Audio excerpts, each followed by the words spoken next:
Merci beaucoup. Monsieur le ministre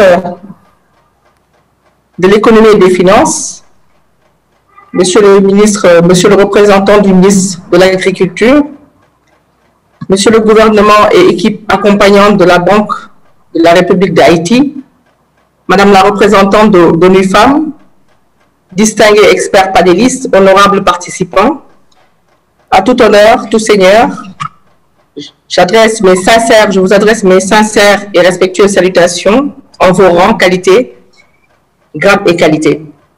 C'est avec plaisir que je prends la parole en tant que consultante indépendante, représentant localement beaucoup le Conseil mondial des unions de coopératives de crédit, dans le projet GLI, for Credit Union, projet qui vise en fait à mettre en place un cadre d'investissement mieux axé sur le financement des femmes entrepreneurs.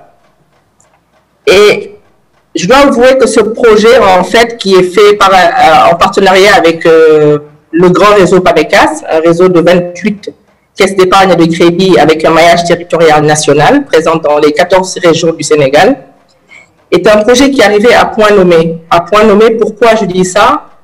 Parce que le projet a trouvé un réseau qui avait jeté les prémices de base pour mieux financer les femmes entrepreneurs, en créant des produits spécifiques aux femmes, en ayant une discrimination positive pour les femmes au niveau des élus et des techniciennes. Mais l'arrivée de Woku a permis en fait d'avoir un catalyseur qui permette de repenser la pratique et de revoir la méthodologie. Avec Woku, nous avons travaillé sur un plan d'action qui a commencé par une méthodologie d'études. On a d'abord fait une étude de la situation, l'état des lieux. Qui a fait cette étude? Je vais présenter un peu l'équipe. Je ne sais pas si vous voyez mon slide. Donc, c'est une équipe Bitera, une partie qui est aux États-Unis avec Megan O'Donnell, vice-présidente, ici présente, Dylan Butler, qui est directeur du programme, Erpin Yatang, Sophie Romana, Diatou Koulibaly, moi au Sénégal, et Dalia aux États-Unis. Donc, entre les États-Unis et le Sénégal, nous avons coordonné de façon virtuelle et présentielle la mise en place de l'étude des lieux. Cette étude des lieux, cette étude de la situation, l'état des lieux, était nécessaire parce qu'il fallait d'abord qu'on comprenne pourquoi on doit adresser le problème des genres. Beaucoup de gens disent on doit financer les femmes, mais ne comprennent pas en fait les enjeux du financement des femmes, les enjeux socio-économiques nécessaires pour l'autonomisation des femmes et de toutes les personnes qui sont liées aux femmes. Parce que quand on finance femmes, les banques mutualistes ne comprennent pas que quelquefois elles passent à côté d'énormes opportunités commerciales, mais surtout d'opportunités économiques, parce que l'impact du financement d'une femme, ça va au-delà même de la famille élargie, ça va au-delà de la communauté, parce que la femme, quand elle a, elle partage. Quand elle a, elle prend en charge les besoins familiales. Quand elle a, elle partage au niveau de sa communauté, et la femme, elle a un potentiel de développement qui est souvent inhibé justement par des barrières quelquefois culturelles, sociales, sociétales ou même religieuses. Alors, Woku, en mettant en place l'étude des besoins, la méthodologie d'analyse des besoins, à travers des enquêtes de personnel, à travers des focus groups avec les femmes bénéficiaires de crédit de PAMECAS, à travers des focus groups avec les agents, les forces commerciales de PAMECAS et les élus, mais aussi en interviewant des key informants, des personnalités au niveau national, international, qui pouvaient nous donner de la bonne information sur l'état des lieux, le marché du financement, la chaîne de valeur financement femmes au Sénégal, a pu dégager en collaboration avec PAMECAS 3 piliers fondamentaux sur lesquels il faut que le réseau joue pour arriver à une politique d'investissement mieux axée sur le financement des femmes entrepreneurs et qui est plus impactant. Ces 3 piliers, je laisserai après Aïssatou, qui est le chef de projet genre au niveau du réseau PAMECAS, aller en profondeur, sont résumés en 3 termes. D'abord, il faut améliorer la performance des crédits, des prêts, en de meilleurs termes, en augmentant la valeur ajoutée, en révisant à la baisse les risques pris, les risques de contrepartie pris sur les femmes. Le deuxième pilier, c'est d'aider les femmes vers la formalisation. Parce que souvent les femmes, quand elles sont informelles, elles ont accès à de petits prêts qui ne règlent pas vraiment le problème. Ou bien quand elles ont un premier prêt ou un deuxième prêt et qu'elles veulent monter en puissance pour diversifier leurs activités ou renforcer leurs activités, elles sont bloquées par le manque de papier, par le manque de traçabilité, bref, l'asymétrie d'information. Le troisième pilier sur lequel WOKU et PAMECAS ont travaillé, c'est le réseautage et le leadership. On ne peut pas former une femme entrepreneur, financer une femme entrepreneur, sans qu'elle soit connectée à des réseaux lui permettant de monter en puissance au niveau du développement personnel. Mais aussi, au niveau du réseau, c'est important que les gens qui décident, les gens qui gouvernent, sachent les enjeux de la politique genre, mais aussi montent en puissance eux-mêmes pour mieux saisir les opportunités et la confiance en soi nécessaires pour accompagner les femmes entrepreneurs membres du réseau. Je vais vous laisser Aïssatou Seck développer en profondeur avant de revenir plus tard. Je vous remercie de votre attention. Merci beaucoup et bonjour à tout le monde. Donc, je me joins à Diatou pour adresser vraiment nos vifs remerciements pour l'opportunité que vous nous donnez, nous PAMECAS et WOKU, de présenter le projet que nous sommes en train de dérouler et qui a commencé depuis septembre 2020. Donc, comme elle l'a si bien dit, nous, on a vu à travers ces différents leviers de changement, il y avait un point sur lequel on devait travailler en profondeur, c'est l'amélioration du crédit. Et pour cela, effectivement, on a vu que les femmes étaient moins risquées en termes de crédit. Elles ont peu de latitude à cause des garanties qui sont plus ou moins insuffisantes.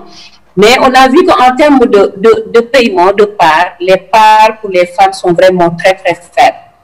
Donc, c'est moins risqué. Donc, c'est pour ça il est important qu'on leur permette d'avoir accès à suffisamment de capital, parce que c'est quelque chose qu'on a vu, les femmes n'ont que de petits prêts, alors qu'ils représentent au sein de l'institution 51% des emprunteurs, mais n'acceptent qu'à 44%. Donc, vous voyez, en termes d'accès, c'est assez faible. Et elles ont moins d'alternatives de financement que les hommes. Donc, les hommes ont plus accès à des crédits de montant important parce que les hommes ont plus de garanties et ont plus de capacités. Pourquoi? On a vu également, lorsque la COVID est arrivée, et ça c'est une situation que nous avons vécue, les prêts aux femmes qui étaient assez souvent de petits prêts n'ont pas été restructurés. Et ça a plus ou moins handicapé les femmes. Par contre, pour les hommes, ils ont eu beaucoup plus d'alternatives parce que, comme je l'ai dit tantôt, c'est eux qui ont accès à des montants beaucoup plus importants. Alors qu'en mon sens, nous, lorsque nous avons visité les femmes et fait les focus group, on a vu qu'on s'attache parfois plus à la capacité personnelle qu'au potentiel de la femme. On a vu que les femmes ont beaucoup de potentiel, surtout en termes d'activité, et c'est là où il fallait mettre le focus. Et vous le voyez sur le tableau de droite, les parts des femmes, c'est des parts qui sont assez faibles sur le parcours. Les femmes sont à 6,2, les hommes 8,9. En termes de pourcentage, vous avez vu, hein, c'est 44% en termes d'écart, c'est assez énorme. Et pour les parts 90 qui constituent la souffrance des caisses, et là c'est assujetti certaines charges pour les caisses, les femmes sont à 2,6 et elles sont au-deçà de la norme banque centrale, alors que les hommes sont à 4,9, donc 92% moins que les hommes. Donc, dans l'amélioration du processus crédit, il y a beaucoup de choses que nous avons visitées parce que pour améliorer un processus, il faut le revisiter et voir toutes les parties prenantes. Donc, ce sont les femmes, ce sont les agents de crédit. Donc, bref, tous ceux qui interviennent dans la chaîne. Donc, l'offre de produits, la tarification, l'évaluation, l'octroi et même le déboursement. Et pour ça, par rapport à les alternatives de garantie, prêt principal et garantie en le même produit, on a vu qu'aussi, qu'il était important d'identifier les femmes qui réussissent dans les groupes et les encourager individuellement. Pourquoi? Parce qu'on a vu parfois que les femmes à potentiel parfois sont noyées dans les groupes de femmes. Pourquoi? Parce que l'accès au crédit dans les groupes de femmes, c'est beaucoup plus facile pour ces femmes-là. Parfois, on voit qu'une femme qui a beaucoup de potentiel, mais comme elle n'a pas suffisamment de garantie, alors qu'au niveau des groupements de femmes, c'est uniquement la caution solidaire qu'on fait prévaloir, la femme a tout intérêt à être dans ces groupes de femmes, alors qu'elle a du potentiel, elle est obligée d'être là-bas parce qu'il y a quelque chose qui bloque, c'est la garantie. Donc, pour ça, nous, qu'est-ce que nous avons dit quand nous avons fait ce travail-là? On a dit qu'il était intéressant d'intégrer le genre dans les contrats de performance des agents de crédit. C'est ce que nous avons fait et on est en train de le piloter dans 2 des caisses pilotes où on a travaillé sur l'amélioration du processus crédit en proposant des conditions beaucoup plus allégées sur le crédit phare qui constitue le socle de PAMECAS, qui est le crédit AFSET, accès des femmes sénégalaises aux services financiers, en proposant des conditions plus allégées. Ça a été accepté actuellement. On est en train de le piloter dans 2 caisses périurbaines, une caisse au niveau de Malika, qui est carrément en banlieue, une caisse au niveau de Barnier. Démontrer la valeur ajoutée de l'investissement plus l'optique genre au leadership des femmes, ça aussi c'est important parce que les femmes qui ont un certain leadership, il faudrait les promouvoir. Éduquer les agents de crédit, parce que les agents de crédit, c'est eux qui font tout le travail d'instruction des demandes de crédit. Il est important que ces femmes-là soient mieux éduquées pour mieux prendre en compte l'aspect des femmes. Parce que quand nous avons fait les focus group également, on a vu que les agents de crédit étaient parfois toujours à quête de performance parce qu'il y a les évaluations qui sont là. Et là, elles ont moins de temps pour se consacrer aux femmes et leur apporter l'assistance dont elles ont besoin. Également, on s'est intéressé à étudier si les hommes et les femmes obtiennent les mêmes termes. Par contre, ça, il n'y a pas de problème parce que l'aspect discrimination, c'est quelque chose quand même qui n'existe pas au niveau de nos procédures. Support Women-led businesses. Donc, pourquoi soutenir les entreprises féminines et leur formalisation? Ça, c'est important parce que quand nous avons regardé les lignes de base sur lesquelles on travaille, les informations que nous avons collectées au sein de PAMECAS, au niveau des 4 caisses pilotes, où nous avons 2 caisses en zone périurbaine, une caisse en zone urbaine et une caisse rurale qui est au niveau de Mbour et l'agence de Kaolack. On s'est rendu compte qu'il n'y a que 8 entreprises formelles qui sont détenues par les femmes, alors qu'il y en a 52 qui sont détenues par des hommes. Au même moment, on a 6 000 entreprises féminines qui sont dans le secteur informel. Les femmes ne maintiennent pas de documentation financière fiable ou à la limite même n'en disposent pas. Donc, et 85% de ces groupes sont composés de femmes parce qu'effectivement, on a des groupes mixtes et des groupes composés donc où c'est de moindre envergure, mais les groupes de femmes quand même, on a vu que c'est assez important. Et en moyenne, chaque groupe de femmes est constitué de 5 femmes. Vous voyez ce que ça a fait en termes de bénéficiaires. Et les solutions testées pour vraiment soutenir ce pilier-là, c'est offrir à ces femmes-là des outils de gestion simples avec l'agence de développement qui soutient la petite et moyenne entreprise, l'ADPMO, encourager les agents de crédit à adopter leurs méthodes aux besoins des femmes, donc comportement, donc le design centré sur l'humain, donc revoir le parcours client, mais également sortir les femmes qui réussissent dans les groupes pour qu'elles aient plus de crédit sans avoir le risque de devoir payer pour un membre défaillant. Pourquoi? Parce que parfois, les femmes qui ont du potentiel, comme je l'ai dit tantôt, sont noyées dans les groupes de femmes. Et avec la caution solidaire, si on a un membre défaillant, on a l'obligation de payer pour ce dernier. Et qu'en retour, quand le crédit tombe, c'est tout le groupe qui est pénalisé. Donc, il est important que ces femmes-là qui ont de la valeur, qu'elles soient bien identifiées et qu'on puisse les sortir dans ces groupes-là pour pouvoir les aider à grandir. Leadership et networking. Donc, ça aussi, c'est quelque chose qui est assez paradoxal.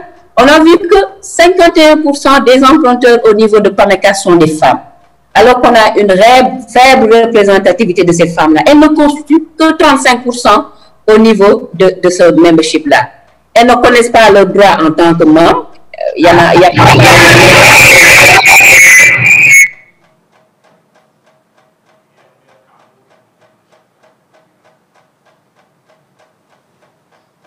Ou bien dans le conseil de surveillance. Elles ne savent pas également qu'elles peuvent se présenter, toujours dans la même veine, et elles ne pensent pas parfois qu'elles ont les capacités nécessaires et parfois elles ont tendance à se désister. Donc, le challenge pour nous également, c'est d'augmenter cette représentativité des femmes-là au niveau des instances de gouvernance, que ce soit comité de crédit, conseil d'administration et conseil de surveillance. On s'est lancé également sur quelque chose, c'est quoi, avec les Sister Society. On a vu qu'avec beaucoup, avec le réseau mondial des femmes leaders, qui constitue 4500 membres dans 85 pays et plus de 130 sociétés sœurs, nous, on s'est dit avec beaucoup, il fallait saisir l'opportunité que PAMECAS initie la première société sœur sénégalaise qui soit dans une région où c'est carrément francophone. Parce que pour rappel, toutes les sociétés sœurs, ce sont des sociétés anglophones. Et l'avantage que nous avons avec ces réseaux-là, c'est la diversité des femmes, différents niveaux d'expertise et d'expérience professionnelle. Donc, avoir le mentorat de pair à pair, accès à des formations, du résultat, des conseils, de l'information. Et nous également, dans cette dynamique, aujourd'hui même, on vient de terminer une rencontre pour vraiment initier cette société sœur-là. Et comme je l'ai dit, nous avons l'ambition, avec la prochaine réunion du réseau mondial, de lancer notre première société sœur sénégalaise. Donc là, c'est quelques dirigeants qui sont nos personnes ressources. Je suis à la 3e position en tant que chef de programme. Et toutes les 3 autres, ce sont des dirigeantes et elles sont présidentes dans leur comité respectif. La première, elle est présidente du comité de crédit d'une des caisses pilotes et elle est présidente du comité de crédit réseau. Celle qui la suit, c'est la PCA d'une caisse du réseau et également en charge de la formation au niveau réseau. Et la 3e, elle est présidente du comité de crédit d'une grande caisse qu'on appelle la caisse d'envergure de Thiès. Pour opérationnaliser le pilote au Sénégal, on a franchi différentes phases. Je pense que mon collègue Diatou vient de le développer. On a commencé par une phase de recherche, d'élaborer un plan de travail parce qu'il fallait qu'on ait un canevas sur lequel on devait s'appesantir pour travailler. Donc, cette phase-là, nous l'avons dépassée. Nous avons dépassé aussi la phase de mise en marché de cartographie de l'écosystème. La phase 3 pilote, on est carrément dans cette phase-là. C'est actuellement là où on se situe. Et la phase de mise à l'échelle, c'est la 4e phase que nous envisageons avec WOCU, avec la Confédération des institutions financières à laquelle PAMECAS est affiliée, qui est la CIF, qui prend en compte 6 grands réseaux qui sont dans 5 pays au niveau de la sous-région. Et voilà, on espère qu'avec la phase 5, on sera dans le rapport final et que le kit qui permettra la mise en œuvre de ces différents outils et des améliorations que nous avons eues pour l'autonomisation des femmes là pourra être de façon globale déployée au niveau du réseau PAMECAS et dans la sous-région. Je vais laisser le soin à Diatou vraiment pour terminer et vraiment vous remercier de votre aimable attention et au besoin on est attentif à vos questions. Merci. Merci beaucoup Aïssatou. Merci encore de l'attention des participants. Effectivement, le projet a été implémenté en 5 phases. Aujourd'hui, nous sommes à cheval entre la phase 3 et la phase 4. La phase 3 qui est vraiment une phase de pratique, expérimentation, réajustement. Avec beaucoup de défis, beaucoup d'expérience, beaucoup d'apprentissage, bénéfique des deux côtés, côté PAMECAS comme côté WOCU, comme côté aussi femmes. Et nous sommes aujourd'hui dans la phase 4 aussi, avec la mise à échelle avec CIF. Les discussions sont déjà en cours. Pour rappel, CIF, c'est la Confédération des institutions financières qui est basée au Burkina et qui regroupe 6 grands réseaux à l'image du réseau PAMECAS, au Mali, en Côte d'Ivoire, au Togo, au Bénin. Et nous sommes actuellement en pourparlers avec eux pour la mise à échelle de ce projet qu'on est en train d'expérimenter avec PAMECAS. Donc, c'est vraiment une très belle expérience que nous souhaitons à tous. Nous y apprenons beaucoup de choses et au final, le bénéficiaire principal, c'est les femmes. Parce que qui finance les femmes, finance l'économie du développement. Je vous remercie.